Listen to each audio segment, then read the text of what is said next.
When I was pregnant, my cruel mother-in-law kicked me out of the house and locked the door behind me. She demanded that I transfer this $5 million house to my husband, threatening that I should prepare for divorce. Otherwise, my husband stood with his mother and did not support me. When I refused, they threw all my belongings out of the house, pushed me back, and said, "Go away." I felt helpless and left the place. I decided on revenge. I secretly created a plan and took both of them to court, but the court's decision shocked everyone. My name is Lily, and I've always believed that independence was the cornerstone of a fulfilled life. At 35 years old, I was proud of my accomplishments as a real estate agent in suburban Denver. I had worked hard to build my career and save up for my beautiful home, which I bought for $5 million. It was more than just a house to me. It was a testament to my dedication and a symbol of the life I had envisioned for myself. I had always dreamed of a loving marriage, so when I met Ryan, a 38-year-old tech consultant, everything felt right. He was charming, intelligent, and seemed to appreciate my ambition. Our wedding day was a celebration I had long awaited. But little did I know that it would mark the beginning of a dark chapter in my life. On the day of our wedding, I was overwhelmed with joy, but I couldn't shake the feeling that something was off with Ryan. As I walked down the aisle, I noticed a distant look in his eyes. I brushed it off as typical wedding nerves. After all, we were about to embark on a new life together, or so I thought. After the ceremony, we moved into my home, excited to start our married life. At first, everything felt perfect, but as the days turned into weeks, I began to feel a shift. Ryan became increasingly passive, and his mother, Margaret, a 65-year-old retired schoolteacher, started visiting unannounced, offering critiques about everything from my cooking to my home decor. "Lily, dear, have you thought about changing the curtains?" "They clash with the sofa," she would say, her voice dripping with condescension. I wanted to say something back to defend my choices, but I held my tongue. After all, Ryan was my husband, and I thought it was just the way families interacted. Maybe I was overreacting. I tried to brush off her comments, but they began to eat away at my self-esteem. I started to question my decisions, my taste, and even my worth as a wife. One afternoon, I sat with Ryan, hoping to express my feelings. "You know, I love our home, but your mom's comments are starting to get to me. Can we talk about setting some boundaries?" I asked, searching for understanding in his eyes. He sighed, looking away. "She's just trying to help, Lily. Family sticks together. You know how mothers are." I felt a wave of disappointment wash over me. Was my happiness in this marriage going to be compromised by his mother's opinions? I chose to keep quiet, hoping things would get better with time. The real turning point came unexpectedly one evening after a long day at work. I returned home to find Margaret standing in my living room, suitcases piled around her. "This is my son's house, too," she announced as if I should have expected her. I stood frozen, my heart racing. "Margaret, what are you doing here?" I asked, struggling to maintain my composure. "I've decided to move in." "You can't expect Ryan to live without his mother, can you?" Her tone was matter-of-fact, as if she were discussing the weather. I felt a sinking feeling in my stomach. But this is my home. We didn't discuss this. "Lily, you need to understand that family is important. You knew that when you married him." My world began to crumble around me. I turned to Ryan, desperate for support. "Ryan, please say something. This isn't right." He looked torn, glancing back and forth between his mother and me. "Mom just wants to help us, Lily. We can make this work." A cold wave of betrayal washed over me. I felt isolated in my own home, as if my sanctuary had turned into a battlefield. The one person I thought would stand by me had sided with his mother. The realization hit me hard. I was fighting for my place in my own life. As the weeks went by, things only got worse. Margaret's presence became a constant shadow, and I began to feel suffocated. I discovered I was pregnant and hoped it would bring us closer together. But when I shared the news, Margaret merely raised an eyebrow and said, "You'll need to watch your diet. We don't want any health issues." Even though I longed for support and joy during this time, I was met with cold indifference. I often found myself longing for the days when life felt uncomplicated and full of promise. My mind raced with thoughts of how my life had taken such an unexpected turn. One late night, after another exhausting day at work, I returned home only to find the door locked. I knocked softly, expecting Ryan to let me in. Instead, Margaret's voice came through the door. "You're not coming in unless you agree to transfer ownership of this house to Ryan." I felt my heart drop. "Margaret, let me in. This is my home." "Not anymore, dear. This is my son's house. Either sign it over or I'll call the police. You're trespassing." The reality of my situation hit me like a freight train. I had fought hard for my independence, and now I was being thrown out of my own home. The tears streamed down my face as I realized I had nowhere to turn. I had become a stranger in my own life. As the night wore on, I sat on the porch, feeling the chill of betrayal seep deep into my bones. I had to think. I needed a plan. It was time to take back control, but I had to do it carefully. I couldn't let them see how vulnerable I felt.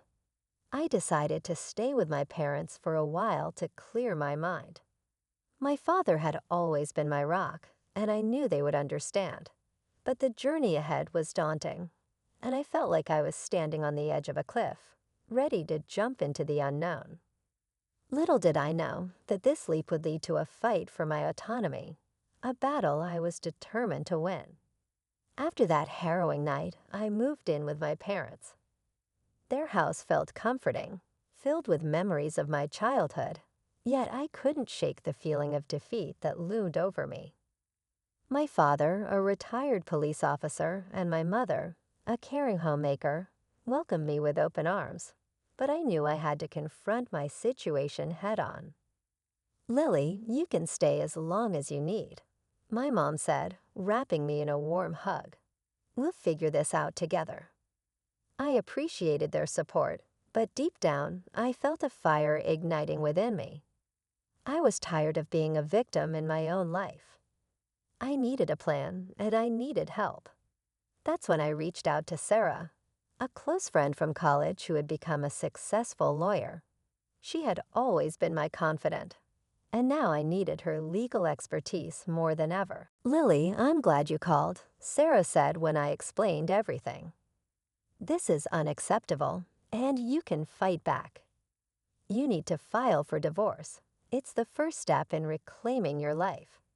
Her words rang in my ears like a battle cry. I had been thinking about divorce, but hearing it from Sarah made it feel real. But what if Ryan tries to retaliate? And Margaret, she's already shown how ruthless she can be. "Let them come," Sarah replied confidently. "You have the law on your side, and the emotional abuse you've suffered is not something to take lightly. We can build a case that highlights their manipulation." Over the next few days, we devised a comprehensive plan. Sarah would help me gather evidence of the emotional abuse and the coercion I faced from both Ryan and Margaret. We would document everything: text messages, voicemails, even the threats I'd received. I began to keep a detailed journal, noting every interaction, every comment that made me feel small and insignificant. One evening, while writing in my journal, I recalled a particular incident that had pushed me over the edge. It was a few weeks before I moved out. I had come home after a long day, tired and eager to share my pregnancy news. Instead, I found Margaret sitting at the kitchen table, going through my personal files. "What are you doing?" I had asked, my voice shaky with disbelief. Just checking on your finances. After all, you're about to be a mother. It's important to be prepared, Margaret said. Margaret, that's not your place. You have no right to invade my privacy like this, I protested, feeling the familiar flush of anger rise within me. Your husband's finances are my concern. If he struggles, we all struggle, and we don't want that, do we? She had shot back with a cold smile. I had felt so powerless in that moment. Reflecting on it now fueled my resolve. No more would I allow her or Ryan to dictate my life. As I continued to strategize, I found strength in the realization that I was not alone. Sarah was a steadfast ally, and my parents offered emotional support that I desperately needed. One night, while having dinner with my mom and dad, I shared my plan to file for divorce. I can't just sit back and let them control me anymore, I said, determination in my voice. I want my home back, and I want to be free of their manipulation. My dad looked at me, pride evident in his eyes. You're making the right choice, Lily. We'll stand by you every step of the way. The next day, I took a deep breath and walked into Sarah's office to begin the process. My heart raced as I signed the paperwork, feeling a mix of fear and empowerment. This was my first step toward reclaiming my life. In the following weeks, we worked tirelessly to prepare for the court battle. Every day was a whirlwind of emotions as I gathered my evidence and prepared my testimony. I felt like a soldier gearing up for war. Then the day of the hearing arrived. My stomach twisted with anxiety as I sat in the waiting area of the courthouse, surrounded by other families facing their own battles. My palms were sweaty, and I could feel my heart pounding in my chest. Lily, you're going to do great, Sarah reassured me as she sat beside me, holding my hand. Just remember, you're fighting for yourself and your future. The words resonated with me. I took a deep breath and focused on the outcome I desired. I was done being afraid. I was ready to face Ryan and Margaret in court and reclaim my life. As the judge called my case, I felt a surge of adrenaline. This was it, the moment I had been preparing for. I stepped into the courtroom, ready to confront my past and fight for my future, unaware of the shocking twists that awaited me in the battle ahead. As I stepped into the courtroom, I felt the weight of my decision pressing down on me. The atmosphere was tense, filled with the murmur of other cases and the distant sound of a gavel striking. My heart raced as I caught sight of Ryan and Margaret seated at the front. Ryan's face was stoic, but I could see the tension in his jaw. Margaret's eyes, sharp and calculating, scanned the room, landing on me with a gaze that sent a chill down my spine. Lily, just remember to stay calm, Sarah whispered as we took our seats. We've prepared for this moment. You're not alone. The judge, a middle-aged woman with an air of authority, entered the room, and everyone rose as she took her seat. I felt my resolve strengthen. This was my opportunity to lay bare the manipulation and emotional abuse I had endured. The proceedings began with the judge asking for an overview of the case. Sarah stood and presented our argument succinctly, detailing my struggles with Ryan and Margaret. She highlighted the emotional distress I had faced, framing it within the context of my pregnancy and my right to live freely in my own home. Your Honor, Sarah began, my client Lily is here today to reclaim her life from the grasp of her husband and mother-in-law who have systematically tried to control her. We have evidence of emotional abuse and coercion that we believe warrants immediate action. I glanced at Ryan, who remained expressionless, but I noticed the way his fingers gripped the edge of the table. Margaret, on the other hand, seemed unfazed, a sly smile playing at the corners of her mouth as she leaned in closer to Ryan. As the hearing progressed, I felt a mix of fear and determination. My stomach churned as I listened to Ryan's lawyer present his side of the story, painting me as an unfit wife who was trying to alienate her husband from his family. Lily is exaggerating her claims to gain control over their shared assets, he argued. But I was prepared. When it was my turn to testify, I stood up and took a deep breath, glancing over at Sarah, who nodded encouragingly. I was excited to marry Ryan and build a life together. I began, my voice steady, but almost immediately I felt like a stranger in my own home. His mother moved in without my consent and began to dictate how I should live my life.